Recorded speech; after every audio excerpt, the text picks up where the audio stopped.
के हेडक्वार्टर तबाह हो गए। जैश ए मोहम्मद के 4 ठिकानों पर हमला किया गया है। लश्कर तैयबा के 3 ठिकाने तबाह हो गए। हिजबुल मुजाहिदीन के 2 ठिकानों को नष्ट किया गया है। बड़ी कामयाबी भारतीय सेना के लिए। आतंक का सफाया, ऑपरेशन ऑल आउट पाकिस्तान में घुसकर दरअसल यह हुआ है। जितने आतंकी कैंप थे, बड़े कैंप जो वहां रहने वाले पाकिस्तानी सेना की आंखों के सामने और उनके द्वारा प्रायोजित तरीके से आतंकी ठिकाने चल रहे थे, उन सब पर हमला हुआ है। उन सब को नेस्तनाबूद कर दिया गया और यह पाकिस्तान को करारा जवाब, सही और सटीक जवाब दिया गया है। 50 से ज्यादा आतंकी मार दिए गए हैं बताया जा रहा है और बहुत से आतंकी अभी अस्पतालों में भी भर्ती हैं। अगर एक एक करके तस्वीरें हम दिखा सकें, जो दर्शक सुबह हमारे साथ जुड़ रहे हैं, जो अभी 7 बजे टीवी खोल रहे हैं, उन्हें हम दिखा सकें जो स्ट्राइक एक एक करके हुई है पाकिस्तान में। तस्वीर भी हम दिखा रहे हैं और देखिए लश्कर, जैश और हिजबुल के जो हेडक्वार्टर उन्हें भी टारगेट किया गया। जैश ए मोहम्मद के 4 ठिकानों पर अटैक किया गया है। ऑपरेशन सिंदूर, जहां वायुसेना के सभी 9 टारगेट सफल रहे, ये भी जानकारी मिली और तीनों सेनाओं का इन कोऑर्डिनेशन ये अटैक था जो कि सफल हुआ है। रात करीब 1:30 बजे बताया जा रहा है ये आतंकी ठिकानों पर स्ट्राइक किया है भारत ने और स्ट्राइक करके एक बड़ा मैसेज भारत की तरफ से दे दिया गया है, क्योंकि बार बार ये कहा जा रहा था कि हमारी ये मदद कर रहे हैं, हम उनसे बात कर रहे हैं, तुर्की का शिप खड़ा हो गया, एटमी धमकी दी जा रही थी। तो उन तमाम जो हल्की बयानबाजी पाकिस्तान से चल रही थी, उनका जवाब भारत ने सटीक अंदाज में स्ट्राइक करके दिया है और 9 टारगेट्स हैं जो पूरी तरह से 9 आतंकी ठिकाने हैं जहां मौत हुई। और अभी जो फौरी जानकारी मिली, देखिए अभी मौतों का आंकड़ा तो सामने 30 मौतों की बात कही जा रही है। एक हमले में 3 आतंकी ठिकाने, 3 आतंकी संगठन तबाह किए हैं भारत ने। उन आतंकी ठिकानों को यहाँ अटैक किया गया है जो लगातार आतंक को यहाँ बढ़ावा देते थे और हमारे साथ खास पैनल लगातार मौजूद है। दुबे सर, आपके पास मैं आ रही हूँ। ये जो पूरा अटैक हुआ, हमने, भारत ने बता दिया है कि आपके जो आतंकी नेटवर्क है उन्हें हम ध्वस्त कर रहे हैं। हमने बिल्कुल क्लियर कहा था कि आप एक्शन लीजिए, उनकी तरफ से कुछ नहीं हुआ। जिस तरह से पहलगाम हुआ उसके बाद हमने अब क्लियर कर दिया है ग्लोबली कि हम नहीं बर्दाश्त करने वाले। जी दुबे जी, आप इस बार एक्चुअली पहले से बिल्कुल अलग हुआ है। आप हमारे रिएक्शन को देखिए कि क्रॉस बॉर्डर फायरिंग, सीबीएफ जो होता था लाइन ऑफ कंट्रोल और इंटरनेशनल बॉर्डर पे, तो एक लोकल लेवल का रिएक्शन होता था कि भाई ठीक है, you are firing unprovoked, we are replying in the same coin. Balakot आप देखिए तो the entire response was confined, कि पूरा ही वो एक पीओके के अंदर कन्फाइंड था। लेकिन अभी जो हुआ है पिछली रात, ये पाकिस्तान को एक बहुत बड़ा संदेश है कि हम पंजाब के अंदर, जो आपका दिल है ना, हम आपके दिल के अंदर घुस के मारेंगे।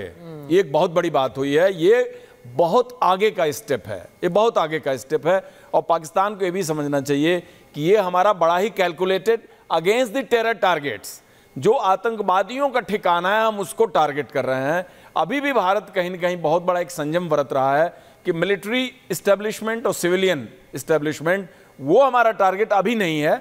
अभी हम आतंकवादियों को मार के आपको एक संदेश दे रहे हैं कि भाई जो आप इसके पीछे पाकिस्तान आर्मी है, उसका पूरा अमला लगा हुआ है भारत के अंदर इन्फिल्ट्रेशन कराने का, उसको एक कड़ा मैसेज चला जाए। और ये 9 जगह में ये कॉम्बिनेशन है, लश्कर के कैंप, जैश के कैंप और हिजबुल मुजाहिदीन। मुजफ्फराबाद उनका सेंटर है, जैसा कि आपको पता है, यूनाइटेड जिहाद काउंसिल का।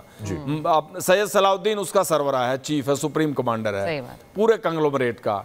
तो ये सैयद सलाउद्दीन जो बडगांव कश्मीर का ही रहने वाला है और जो पिछले 36 साल से बैठा हुआ है पीओके के अंदर, उसके और उसकी तंजीम को भी बहुत बड़ा संदेश है। लेकिन हमें तो जो सबसे बड़ा संदेश समझ में आया वो है हफीज सईद और मौलाना मसूद अजहर, जो हमारे ही जेल से और उन्हें सबसे ज्यादा सिक्योरिटी देने वाली भी पाकिस्तानी सेना है। तो कर्नल सिंह, जब ये आज स्ट्राइक होती है और ये आतंकी जो हाइडआउट्स हैं उन पर स्ट्राइक होती है, उनके जो हेडक्वार्टर्स हैं उन पर स्ट्राइक होती है, तो एक मैसेजिंग ये भी है कि वहाँ हम पाकिस्तानी सेना और उसके हेडक्वार्टर्स भी हमारी जद में हैं और हम एक वो भी हमारी स्ट्राइक से के जो एक टारगेट है उससे पीछे नहीं है। लेकिन अभी हमारी स्ट्राइक सिर्फ और सिर्फ जो आतंकी हाइडआउट्स हैं उन पर है। लेकिन मुरिदके के आसपास अगर देखा जाए तो पाकिस्तान का बहुत बड़ा इस्टेब्लिशमेंट है मिलिट्री का, मिलिट्री और एयरफोर्स का। और मेरी सूचना तो यह है कि आज ये इंटरनेशनल डिप्लोमेट और मीडिया को मुरिदके ले जाने वाले थे। आज इनका तय था जस्ट टू शोकेस कि नहीं हमें कुछ नहीं कर रहे हैं, क्योंकि ये असेट्स को हटा देते हैं। ये स्ट्राइक उसके ठीक पहले हुआ है, मेरी समझ से भी एक अच्छी बात हुई है। कर्नल शैलेंद्र, जय हिंद, नमस्कार। देखिए, अब बात चल रही है मैसेजिंग करा है, मुझे नहीं लगता हमने कोई मैसेजिंग किया है। हमने तो वो किया जो हमें ठीक लगा है। अब किसने कौन सा मैसेज कहाँ लेना है वो ले, वो उसकी मर्जी है। हमने जो करना था करना है रहेंगे, हमने अपनी तरफ से दिखा दिया है। क्यों? क्योंकि आप ही के लोगों ने कहा था कि हम तो तैयार हैं। वेल, आप तैयार हैं, अब आप देख लीजिए, आपका काम है असेस करना। वो जो हेडक्वार्टर टूटा है उसके अंदर कौन था, अब आप एक निष्पक्ष जांच कर लीजिए कि आपके आर्मी वाले वहाँ थे या नहीं थे, क्योंकि every headquarter is controlled by army. अब भाई आर्मी के बिना तो हेडक्वार्टर उनका कोई टेररिस्ट कैंप चल ही नहीं सकता, ISI के बिना चल ही नहीं सकता। अब ये उनका काम है डिसाइड करना, लेकिन ज़्यादा बड़ी बात है ना कि हमने उनके दिल पर प्रहार किया है। मुझे नहीं लगता हमने दिल पर प्रहार किया है, हमने उसके बिल पर प्रहार किया है। ये दिल वाला आदमी है ही नहीं पाकिस्तान, ना पाकिस्तान की आर्मी, ना पाकिस्तान का चीफ, ना पाकिस्तान की ISI। और मैं आज बोलता हूँ आपकी आवाम भी वो दिल वाली नहीं है, क्योंकि आपकी आवाम अगर चाहती तो ये सब रुकता, ये काफ़ी देर पहले रुक जाता। जहाँ बात आ रही है हेडक्वार्टर्स की, जहाँ आ रही है, ये पहले तो मैं आपको बता दूँ, आप देखेंगे बड़ी जल्दी आ जाएगा कि जो आपके जहाज आए थे उसमें से आधे से ज़्यादा हमने गिरा दिए। मैं आपको अभी बता दे रहा हूँ, ये आना शुरू हो गया। अच्छा, आना शुरू हो गया, बहुत है, मैं एक्सपेक्टेड है। और पहली बात, अटैक हुआ ही नहीं था। ये हमारी कोई ऐसी आग लगी थी और दिवाली के पटाखे थे वो वहाँ पर छूट गए।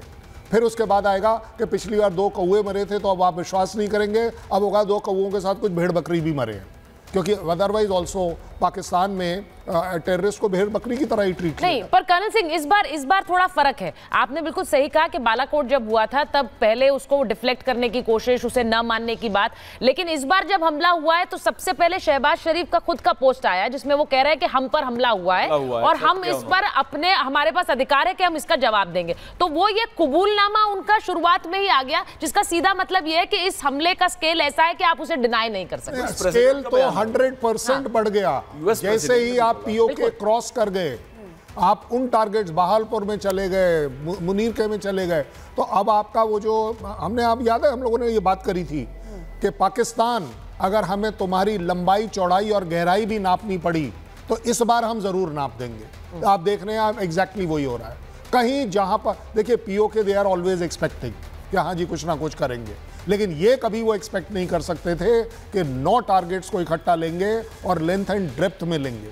ज़्यादा बड़ी बात ये, ज़्यादा बड़ी बात आप ये कर रहे हैं। लेकिन सर ये ज़रा समझना चाहेंगे, दुबे सर ये भी समझना चाहेंगे कि जब ये कहते हैं कि हमारा एयर स्पेस बंद है, हमारे शहरों का एयर स्पेस बंद है, ये पूरी निगरानी कर रहे हैं, कह रहे हैं हम कॉम्बैट रेडी हैं, बहुत बड़े बड़े बयान आए हैं, बहुत बड़ी बड़ी गिरदर भपकियाँ आई थी पाकिस्तान से। लेकिन जब भारत ने स्ट्राइक किया तो एक तो तैयारी इनकी कुछ नहीं थी, ये भी समझ में आया, और दूसरी ये भी समझ में आ रहा है अब क्योंकि हमने आतंकी टारगेट्स हिट किए हैं तो इन्हें अब ये कबूलना पड़ेगा कि ये ठिकाने ये चला रहे थे। इस बीच एक बड़ी खबर आ रही है सर, आपके पास वापस लौट रहे हैं, बड़ी जानकारी मिल रही है कि पाकिस्तान में इमरजेंसी घोषित कर दी गई है। भारत